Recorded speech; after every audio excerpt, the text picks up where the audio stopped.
Dalam karya, kalau dalam karya akan kelihatan karya, baik itu ilmu yang dia sebarkan, baik itu karya tulis yang dia tinggalkan. Orang yang ikhlas itu akan tersebar manfaatnya, walaupun dirinya adalah telah meninggalkan dia.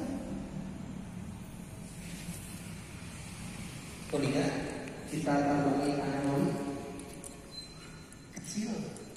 Arba'in itu 40. Jadi kumpulan 40 hadis yang disusun oleh Imam Nawawi. 40 hadis seetik terwalatin. Tapi mengapa kajiannya sampai sekarang masih dibahas? Kitabnya dibaca oleh ribuan orang, dikaji di berbagai pesantren, di berbagai pengajian-pengajian. Kenapa? Karena dia ikhlas melakukan itu karena Allah Subhanahu wa Ta'ala, bukan karena royalti. Udah ya royalti. Sekarang kan ilmuwan sekarang sibuk dengan apa ya? Sibuk dengan royalti, pembajakan. Seakan-akan dia lupa, tapi tidak salah juga. Tapi seakan-akan lupa siapa yang ngasih dia ilham, siapa yang ngasih dia ilmu, siapa yang ngasih dia kepala yang isinya ada otak, yang dengannya dia bisa berpikir. Coba. Tapi nggak salah juga. Nanti kita akan perjelas lagi. Sehingga orang akan lupa bahwasanya karya yang dia buat apakah karena Allah atau karena hal yang lain. Sekarang kan ramai ya. Ini kan karya saya, ini kan hasil pemikiran saya. Kok kamu campur sih? Kok kamu tiru? Kok kamu plagiat? Itu coba seakan-akan lupa bahwasanya yang ngasih dia ilmu adalah Allah Subhanahu wa Ta'ala. Yang ngasih dia otak agar bisa berpikir itu adalah Allah Subhanahu wa Ta'ala. Tapi nggak salah juga ya, karena itu berkaitan dengan hak kekayaan intelektual. Kalau nggak dilindungi, pasti orang akan semena-mena, gitu ya, main caplok wae terhadap karya orang lain. Tapi setidaknya ketika kita ikhlas, ikhlas karena Allah Subhanahu Wa Taala, mudah-mudahan ya Allah karya ini menyebar luas, manfaatnya bisa dirasakan oleh orang-orang, bisa menjadikan asar. Tahu asar? Bukan satu asar, asar, jejak peninggalanku ketika aku mati. Menjadi amal jariah ketika aku tidak bisa lagi beramal, ketika meninggal tak bisa lagi beramal, punya andalan amal jariah. Amal jariah apa itu? Berupa buku karya tulisnya. Maka niatkanlah segala sesuatu itu karena Allah Subhanahu wa Ta'ala. Nah, kemudian apa bedanya ikhlas dengan ridho? Apa bedanya ikhlas dengan ridho? Tadi kita ikhlas sudah dibahas. Kalau ridho apa? Kairi, ya Kairi tahu ridho apa? Artis, ridho rumah. Apa itu ridho? Tadi kan ikhlas. Jika ikhlas itu berkaitan dengan amal, niatnya karena Allah Subhanahu wa Ta'ala. Kalau ridho berkaitan dengan hasil. Iya betul, ada betulnya dengan hasil. Atau dengan ridho itu kaitannya dengan qada dan qadarnya Allah Subhanahu wa Ta'ala. Ridho.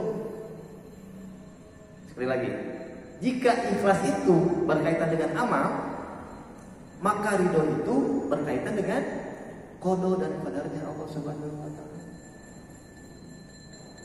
Saya ridho, ya Allah saya ridho terlahir sebagai seorang laki-laki. Kalau nggak ridho, saya pengen jadi perempuan. Tahu segala itu, ya kan? Namanya bakalan gentleman atau berbeda. Bukan gentleman akademi lagi gitu ya. Jadi feminis akademi. Ngilu ada emang melingkar. Kalau nggak ridho.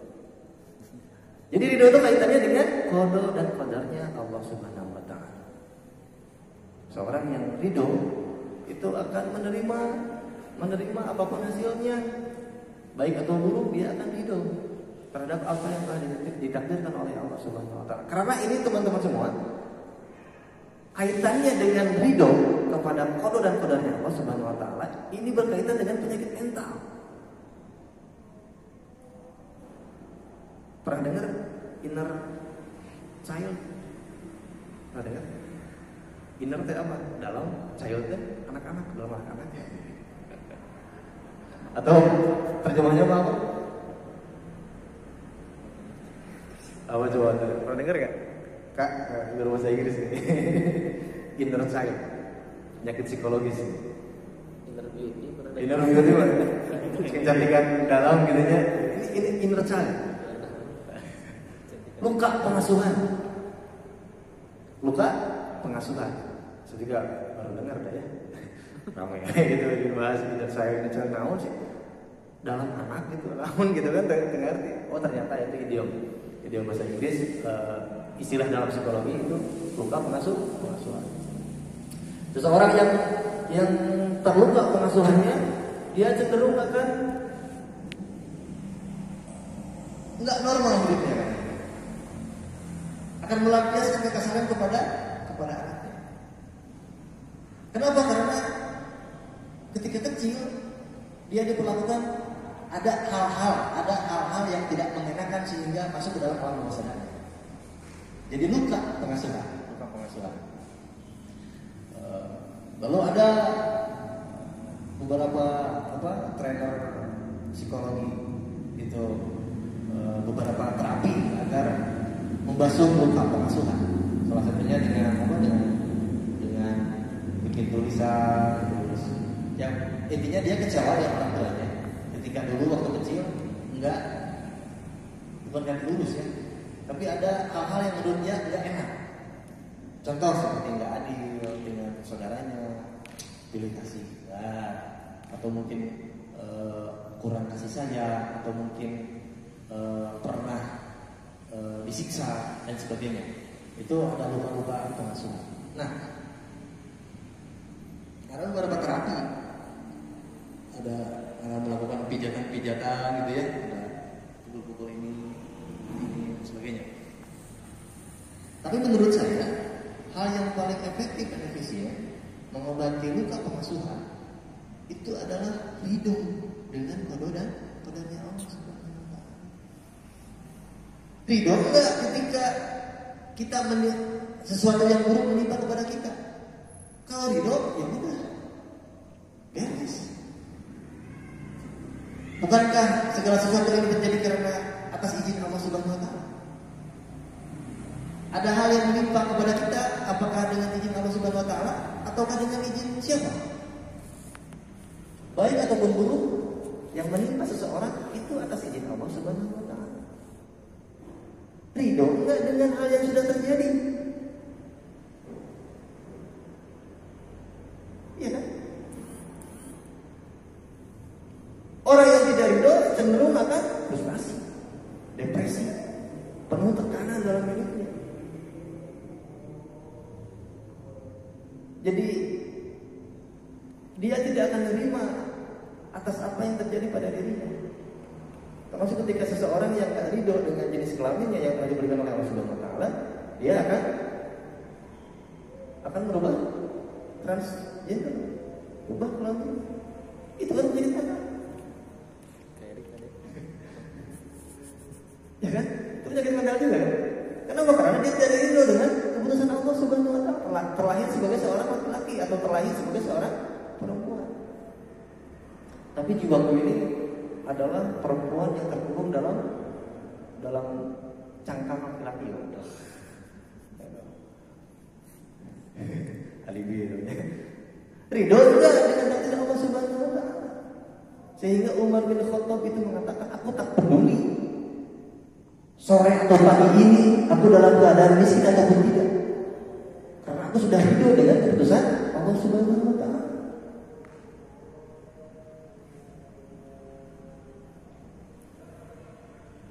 Ridho ini kan kaitannya dengan kemudahan, dengan rencana yang kita buat, ekspektasi yang kita rancang itu tidak sesuai dengan kenyataan. Kan kemarin dibahas ya tentang perencanaannya, tentang perencanaan hidup, terus apa lagi? Ada yang saya menyusun perencanaan. Terus sistem menjalankannya, menjalankan aplikasikannya secara agar terwujud perintah dan sebagainya. Jika ikhlas itu berkaitan dengan amal, maka ketika kita buat rencana, niatkan karena Allah Subhanahu wa taala. Bukan karena yang lain. Ya. Maka di sini judulnya ikhlas. Bukan judul. Adapun nanti ketika kenyataan tak sesuai dengan harapan, ridho misalnya. Ridho misalnya. Berkaitan dengan qada dan qadar. Ada salah satu ayat yang mengatakan radhiyallahu anhu wa radu anhu. Allah ridho terhadap dia dan juga mereka para penghuni surga itu ridho juga kepada Allah Subhanahu wa taala. Ada salah satu doa yang upaya agar kita ridho kepada Allah, agar kita ridho kepada Allah sebagai Rabb dan juga Allah juga ridho kepada kita sebagai hamba. Itu dibaca ketika pagi dan petang dalam Al-Mas'ud itu ada. Raditu billahi robban. Aku ridho Allah sebagai Rabb. Wabil Islami dinan. Dan juga Islam sebagai din. Wabi Nabiyina Muhammad sallallahu alaihi wasallam nabiyya wa rasul. Atau wabi Muhammadin nabiyya wa rasul. Dan juga ridho Nabi Muhammad sebagai utusan Allah Subhanahu wa taala yang harus kita ikuti. Baca itu 3 kali ya pagi dan petang. Mudah-mudahan Allah ridho kepada kita dan juga kita ridho kepada Allah Subhanahu wa taala. Sehingga ketika perencanaan tak sesuai dengan kenyataan, dia akan ridho. Dah usaha mah udah, ya merencanakan sudah, ikhtiar sudah, secara maksimal. Adapun keputusannya ketika tak sesuai dengan harapan, maka dia akan ridho dengan segala keputusan Allah Subhanahu wa taala. Ada orang yang bekerja mencari-cari dunia agar ingin kaya. Ketika tidak dapat kekayaan, asa teu beunghar. Ada orang gawe teh. Padahal kurang kumaha rasakan uangnya. Ini isu-isu balik putih. Ini budak kesare balik budak masih kena sare. Oh, waktu untuk bertemu dengan anaknya, dia akan kecewa. Jadi ketika kita tidak punya sifat ridho kepada keputusan Allah Subhanahu wa taala, dia akan takut. Dia akan kecewa, mudah sekali jatuh, mudah sekali sakit hati, mudah sekali depresi. Karena kenyataan tak sesuai dengan harapan. Ya Allah, apakah engkau enggak mengetahui rencanaku ya Allah? Wah, seakan-akan seperti itu. Dia enggak ridho dengan keputusan Allah Subhanahu wa taala. Dalam salah satu kitab Al-Imam Ghazali, judulnya Mahabbah wa Syauq wa Uns wa Ridho. Itu diterjemahkan ya, rindu tanpa akhir. Ini bukunya. Ini diriwayatkan ada salah satu kisah Allah Subhanahu wa taala berfirman kepada Nabi Musa alaihissalam, Nabi Daud alaihissalam. Wahai Daud, sesungguhnya engkau mempunyai keinginan dan aku pun mempunyai keinginan. Allah Subhanahu wa taala berfirman kepada Nabi Daud. Wahai Daud, aku tahu engkau punya keinginan. Dan Allah pun punya keinginan. Dan hanya keinginan pula yang akan terwujud. Keinginan pula yang akan terwujud. Jika engkau ridho, keinginanmu berserah kepada keinginanku, maka aku akan penuhi segala keinginanmu.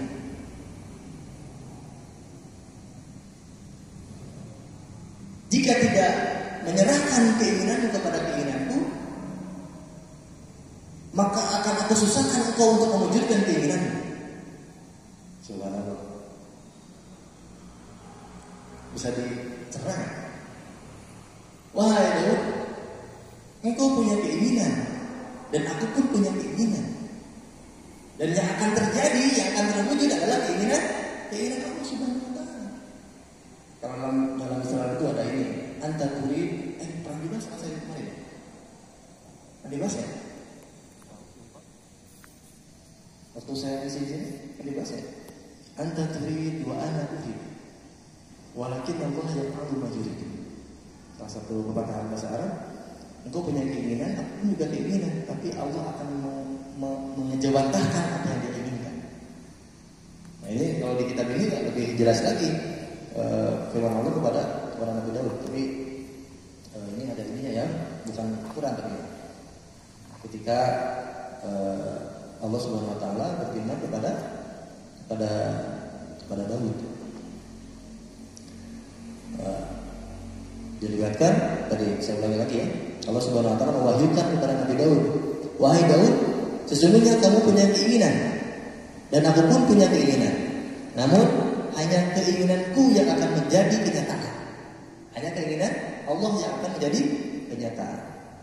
Oleh karenanya, jika kamu pasrahkan keinginanmu kepada kehendakku, kepada keinginanku, kepada keinginan Allah Subhanahu Wa Taala, niscaya aku cukupi keinginanmu. Jika tidak kau pasrahkan keinginanmu kepada kehendakku atau kepada keinginan Allah Subhanahu Wa Taala, maka aku akan buat kamu susah payah untuk mencapai keinginanmu itu. Dan pada akhirnya keinginanku lah yang akan